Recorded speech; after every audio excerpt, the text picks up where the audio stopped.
Tata, salut à tous. Je suis ravi de vous retrouver dans ce nouveau numéro de Check One. Vous le savez, Check One, c'est l'émission qui décrypte avec vous chaque semaine les actualités tech et business de la Martinique. Aujourd'hui, nous allons parler immobilier, ou plutôt location saisonnière. C'est un phénomène qui s'accroît de plus en plus et qui devient tendance au fur et à mesure des années. Pour m'accompagner sur le sujet, je suis avec le frérot Anthony. Comment ça va, Anthony? Ça va, mon frérot, et j'ai l'impression que ça fait un moment qu'on ne s'est pas vu. Et pourtant, ça ne fait que 2 semaines. Et pour nous accompagner sur le sujet de la location saisonnière, nous avons un invité qui est expert en marketing immobilier. Ludwig Vallée, comment ça va? Ça va très bien. Merci beaucoup pour cette venue à Zitata. Très bien, donc si le sujet te passionne, Exactement. eh bien c'est génial. Sans plus attendre, passons à la partie décryptage.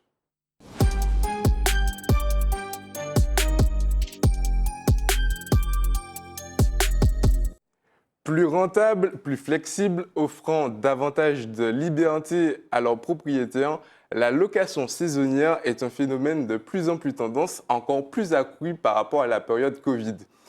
En ce moment, en France, on dénombre près de 30% de logements saisonniers par rapport à toute la flotte de location. Et en Martinique, en 2022, on en comptait plus de 8000. Est-ce que c'est un phénomène qui va continuer de s'accentuer par rapport à la digitalisation? Nous verrons cela. Mais avant de commencer de décrypter le sujet, d'abord, qu'est-ce que la location saisonnière, Anthony? Alors, la définition la plus simple trouvée sur le web, la location saisonnière est par définition la mise à disposition d'un logement meublé pour une courte durée, soit inférieure à 3 mois. Alors, c'est fondamental de préciser cela, c'est inférieur à 3 mois. Sinon, supérieur à 3 mois, ce n'est plus de la location saisonnière. Alors justement, Ludwig, toi qui accompagnes des personnes qui sont dans le secteur de la location saisonnière, est-ce qu'eux-mêmes sont conscients de la limite qu'il y a entre la location saisonnière et la location longue durée, donc des personnes qui établissent un vrai bail et qui louent un bien sur des années? Est-ce qu'eux-mêmes sont conscients de ça? Je dirais dans la globalité, oui. Parce que j'ai envie de dire, avant de se lancer dans la location saisonnière, ça demande en général une certaine formation. On ne se lance pas là-dedans comme ça, sans avoir toutes les clés. Donc, je dirais que la majorité des personnes sont au fait de cette petite distinction. Après, peut-être que dans le panier, il peut y en avoir justement qui n'ont pas fait de la petite distinction. Et voilà. D'accord. Alors, Anthony, justement, on verra avec toi comment cette pratique immobilière de location est boostée justement par le digital. Oui, alors, dans un premier temps, on va voir juste quelques chiffres issus de l'INSEE. Donc, c'est par rapport aux nuitées marchandes et non marchandes de 2022. On voit que pour les nuitées marchandes, hop, on voit que nous sommes passés de environ 20 millions de nuitées marchandes à 79 millions et bien sûr environ 30 millions, enfin on va dire 35 millions de nuitées marchandes pour plus de non marchandes pour plus de 60 millions de nuitées non marchandes. Alors pourquoi cela? Alors on sait très bien que la crise Covid a permis justement de se digitaliser et de pousser justement les loueurs à se digitaliser. Mais comme nous le verrons dans la deuxième partie, en fait, cela a été poussé, exacerbé par la montée en puissance des plateformes type Airbnb, Booking, que nous voyons ici, Booking, Pritel ou autres, qui ont permis justement à ces loueurs d'avoir de la visibilité dans un premier temps, de pouvoir mieux gérer justement leur location et d'avoir un espace virtuel complet pour leurs loueurs. Voilà.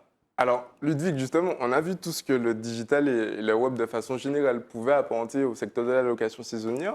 Mais j'ai une question un peu atypique. Comment ça se passait avant, quand il n'y avait pas autant de plateformes de mise en relation entre particuliers et professionnels du logement saisonnier? Comment ça se passait? Est-ce qu'on devait se mettre sur des annonces comme le 97.2 ou ce genre de choses? Comment ça se passait?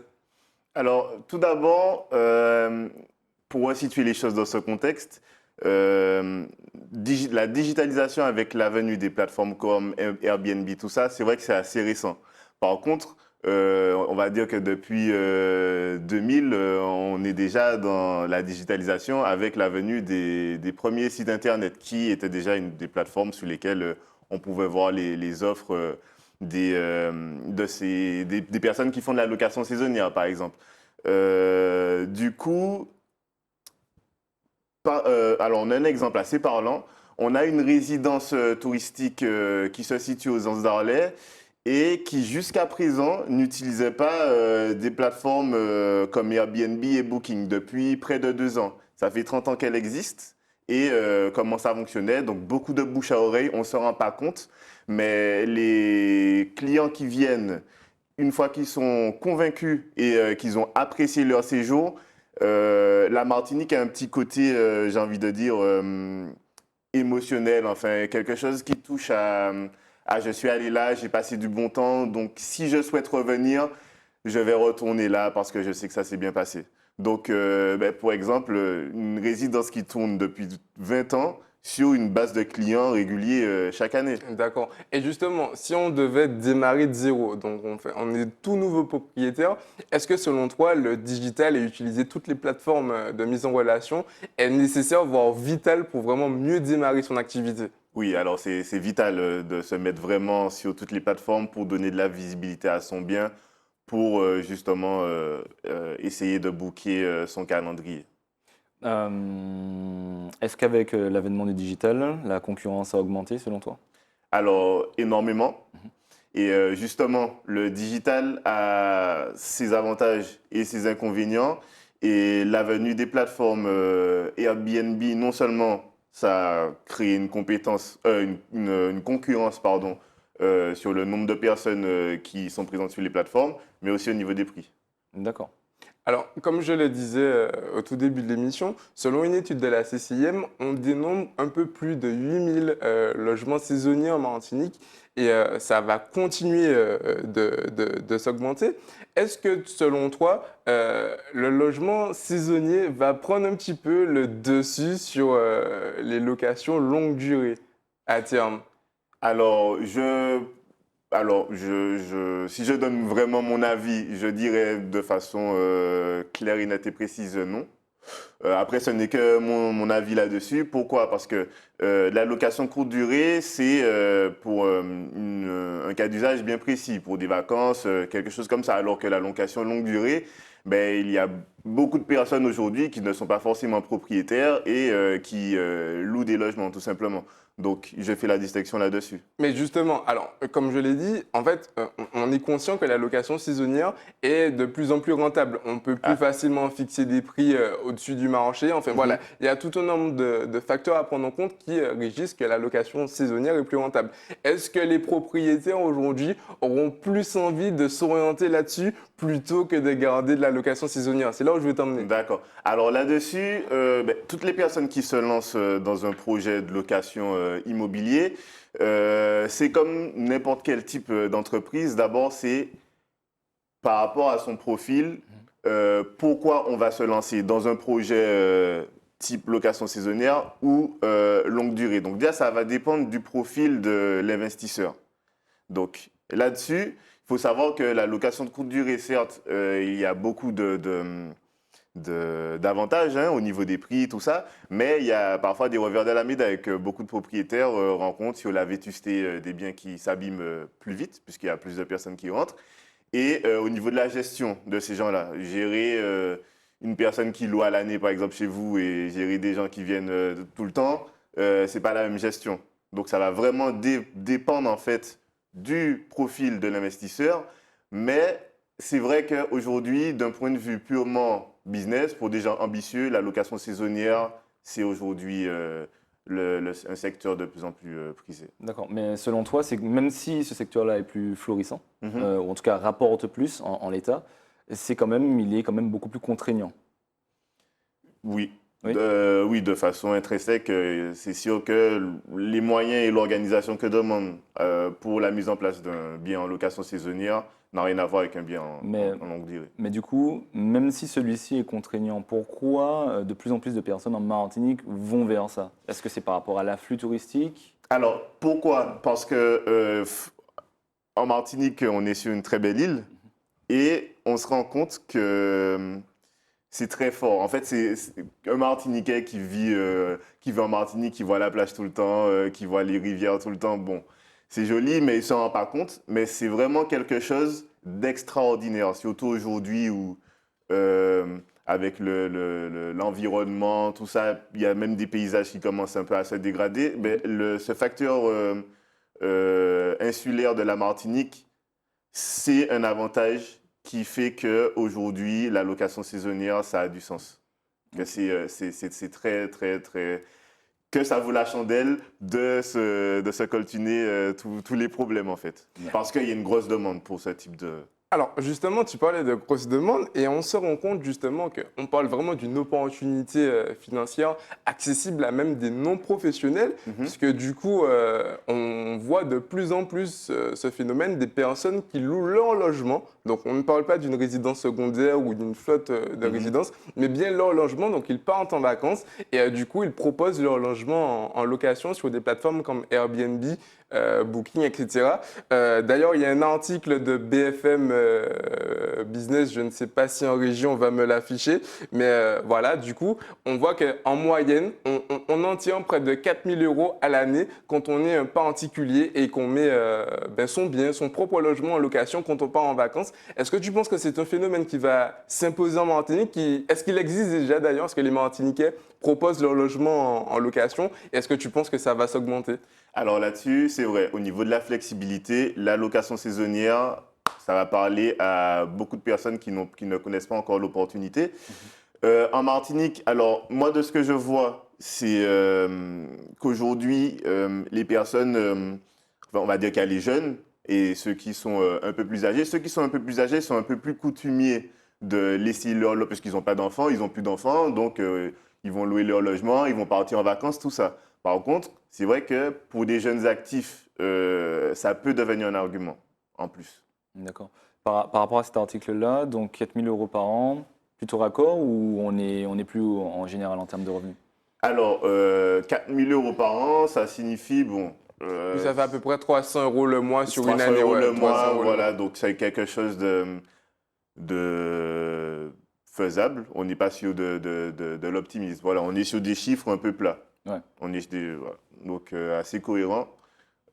Donc voilà. Donc justement, on a vu qu'on peut aussi bien louer des logements de façon professionnelle. Donc on a vraiment soit une résidence secondaire ou même un parc immobilier à la location saisonnière. Mais c'est aussi un business qui peut être accessible à n'importe quel propriétaire de logement qui souhaite partir en vacances et monétiser son bien. Est-ce que dans tout ça, le digital, aussi bien professionnel que non professionnel, a sa carte à jouer? Je pense surtout aux réseaux sociaux. Est-ce que même un non professionnel pourrait s'improviser community manager de son propre bien et annoncer ses disponibilités suivant ses vacances ou pas? D'accord. Alors, je donne la version. Je donne vraiment mon Ouais. opinion. Exactement. Alors, mon opinion là-dessus, c'est que c'est vrai, le digital va permettre, apporte cette opportunité en fait, et c'est là que c'est fort, c'est de donner de la visibilité à quelque chose que personne ne connaissait. Donc, c'est ça la force. Par contre, après, au niveau de est-ce qu'un particulier, justement, qui ne s'y connaît pas peut se lancer, ben, justement, c'est pour ça qu'on a beaucoup de travail. C'est parce que les gens qui souhaitent justement mettre ça en place, avec toute la complexité que parfois ça peut demander, en général, ils font appel à quelqu'un. Ouais. Ils font appel à quelqu'un, ne serait-ce que pour les photos, les mises en scène, toute la partie gestion du compte Instagram. Voilà. Donc l'opportunité, elle est là. Après, en général, ils font appel à des gens justement pour s'en Mais occuper. du coup, il y a toute une économie qui se crée autour de la location saisonnière, puisque bon, tu parles de la communication, donc il y a de la production audiovisuelle derrière, bon, du community management effectivement, mais il y a aussi la conciergerie, puisque je pense que certaines personnes ne sont pas sur le territoire, mais font quand même de la location saisonnière en Martinique, et du coup, bon, il faut des gens pour venir changer les draps, s'occuper du bien, etc., et accueillir forcément les clients. Donc il y a vraiment tout un écosystème autour de ça. Tout à fait. Non, non, vas-y, Eh vas-y. ben, oui, alors là-dessus, si par exemple vous partez et que vous voulez mettre votre bien en location, en fonction du nombre de personnes qui vont entrer, tout ça, s'il y a beaucoup de personnes qui viennent, la conciergerie, c'est quasiment obligatoire. Sinon, la qualité de service après sera dégradée et les avis vont chuter et votre bien va pas se louer. Alors justement, et on parle d'un bon sujet, les conciergeries, ça m'amène à un autre point. Quand on est propriétaire et qu'on loue son bien sur les plateformes, si on n'a pas forcément le luxe de se payer une conciergerie, comment on peut justement gérer si on est en déplacement ou à l'étranger et qu'on veut quand même mettre son bien en location? Quel levier on peut utiliser? Et surtout, comment on peut se prémunir, se protéger de locataires un peu festifs qui pourraient un petit peu saccager, abîmer le logement? Quel levier on a pour se protéger de cette façon? Alors, je te pose une question. Je t'en prie. Si tu n'es pas sur le territoire et que tu as un bien en location, Oui. moi, ce qui m'interpelle, c'est au niveau des moyens. Comment ça Alors moi, typiquement de mon expérience en tant que locataire, je me suis souvent rendu dans des logements où il y avait des petits trousseaux de clés dans des D'accord. fermetures avec code où le loueur me donnait le code par WhatsApp et je n'avais qu'à entrer le code digital et j'avais les clés et je pouvais jouir du bien tout au long de mon séjour. Mais je me dis effectivement, est-ce que ce n'est pas risqué de faire confiance aussi de façon aussi transparente à ces locataires, sachant que ben, du coup, on peut faire des fêtes ou autre chose dans son logement? D'accord. Alors, pourquoi je t'ai posé la question, c'est par rapport à la conciergerie. La conciergerie, les services qu'ils proposent, alors moi, ce que j'entends, c'est tout ce qui est ménage.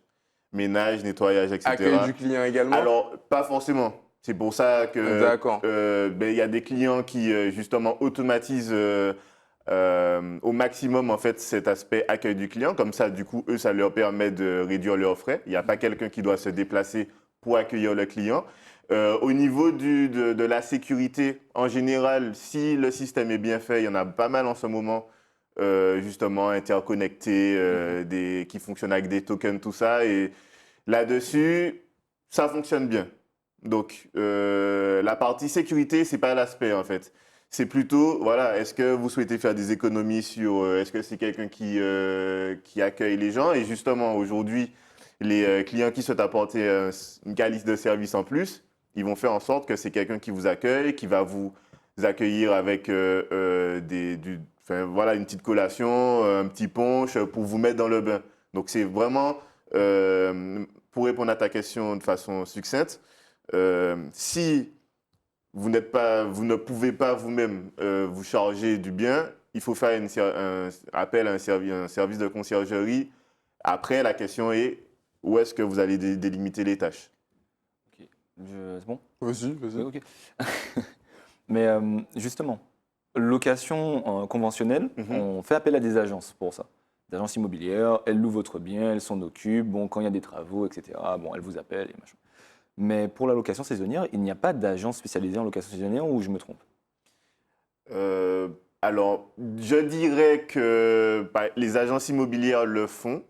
Après, c'est vrai que peut-être que ce sont un peu packagés, c'est-à-dire qu'ils ne font pas trop la distinction entre location courte durée et location saisonnière. Et peut-être que c'est simplement marketé location. Ok. Donc, les personnes, voilà, et s'ils veulent faire appel à quelqu'un qui est professionnel, ils ne se posent pas de questions. Mais c'est vrai que sur la location saisonnière, alors, ce qu'on voit de plus en plus, ce sont les infopreneurs et les formateurs en ligne. Ouais. Par contre, là-dessus, oui. En Martinique, peut-être qu'il n'y a pas d'agence avec des bureaux, mais je connais des influenceurs infopreneurs qui, justement, éduquent les cibles sur comment mettre en place un projet immobilier sur leur chaîne YouTube. Et ce sont les acteurs aujourd'hui qui apportent de la valeur sur le domaine. Alors, très très rapidement, au niveau des utilisateurs, comment on peut aussi se prémunir des arnaques de fausses locations? Parce que on le sait, c'est un business qui drague aussi bon nombre de petits filous qui essayent de tenter des arnaques. Comment nous, en tant qu'utilisateurs de ces plateformes et en tant que touristes tout simplement, on peut se prémunir de ces attaques et ne pas tomber sur un logement totalement dégradé par rapport à ce qu'il y avait sur les photos quand on l'a loué? Alors là-dessus, les avis clients, la preuve sociale, le plus important. La première chose à faire quand on souhaite louer un logement, c'est de regarder ceux qui sont venus avant, qu'est-ce qu'ils en pensent et est-ce que c'est à jour. Justement, l'utilité d'Instagram, c'est de permettre de voir en temps réel aussi, est-ce que c'est quelque chose qui existe vraiment et est-ce qu'il y a du contenu qui est fait Et donc, aller regarder sur les réseaux sociaux pour voir si la villa existe véritablement ou voir ce qu'il en est, ben, ça permet de se rassurer. Après, je pense que on n'est jamais à l'abri non plus d'arnaques. Mais je pense que voilà, ce sont les étapes les primordiales pour éviter de se faire avoir. D'accord. Et on va repasser dans la catégorie propriétaire, mais cette fois pour des jeunes débutants qui aimeraient se lancer dans la location saisonnière. Quels conseils, quels petits tips tu aurais à leur donner pour bien démarrer et bien débuter?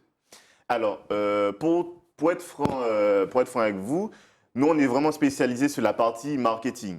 Donc, du coup, sur la partie marketing, on a énormément de tips à donner. Après, sur la gestion d'un bien en immobilier, en location saisonnière, même, j'ai des tips, mais est-ce que je suis... On va s'orienter digital. Voilà.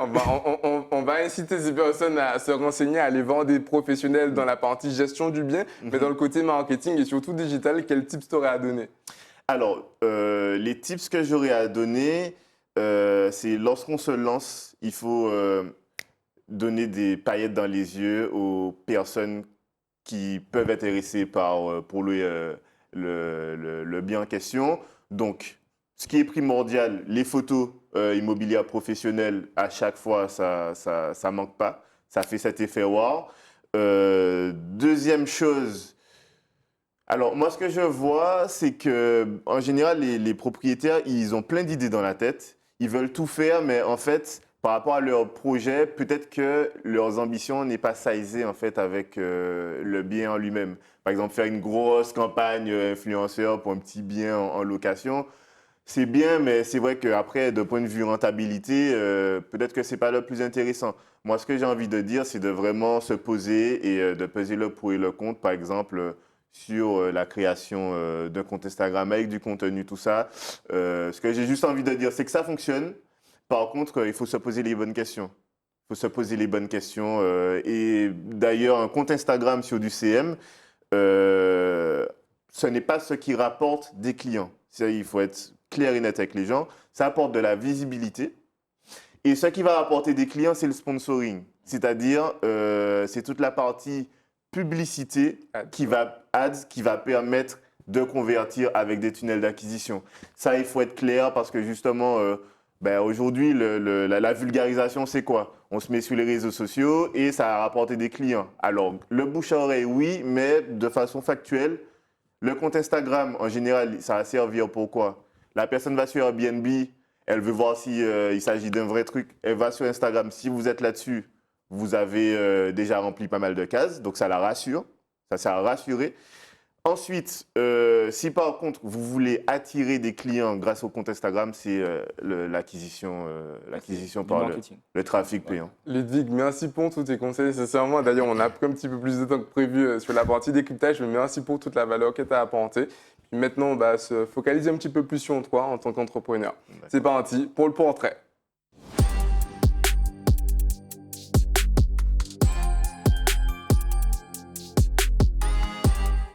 Bon, alors Ludwig, tu es un Martiniquais, tu résides en Martinique, tu es entrepreneur. Est-ce que tu peux nous décrire ton parcours, hein, on va le prendre à la racine depuis le parcours scolaire, on va dire à la maternelle, jusqu'à aujourd'hui. Est-ce que tu peux nous faire un petit condensé en 1 minute à peu près? D'accord, petit condensé. Donc, moi, jusqu'au lycée, on va dire que j'ai une petite spécialité. J'ai fait du judo niveau en sport-études, en fait. Après ça, ça n'a pas fonctionné. Mais voilà, ça m'a. On va dire que j'ai une âme de vainqueur, de compétiteur. Donc j'ai toujours eu cette envie d'entrepreneuriat. Après, ce qui est marrant, c'est qu'après justement le lycée, j'étais perdu. J'étais perdu, j'ai eu cette claque au visage et j'ai eu du mal à trouver mon chemin. Donc j'ai commencé par une formation qui ne me correspondait pas. Et après, j'ai fait un concours pour arriver en master en école de commerce. Et c'est à ce moment-là que l'aventure a commencé.